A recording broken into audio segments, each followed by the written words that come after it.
ரத்தத்தின் ரத்தமே என் இனிய உடன் பிறப்பே.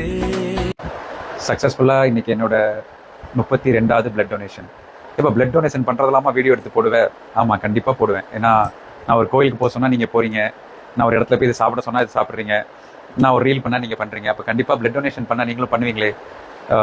இது என்னென்னா, ஜென்ஸ் அப்படிங்கிறவங்க வந்து கண்டிப்பாக 3 months ஒன்ஸ் பிளட் டொனேட் பண்ணலாம்.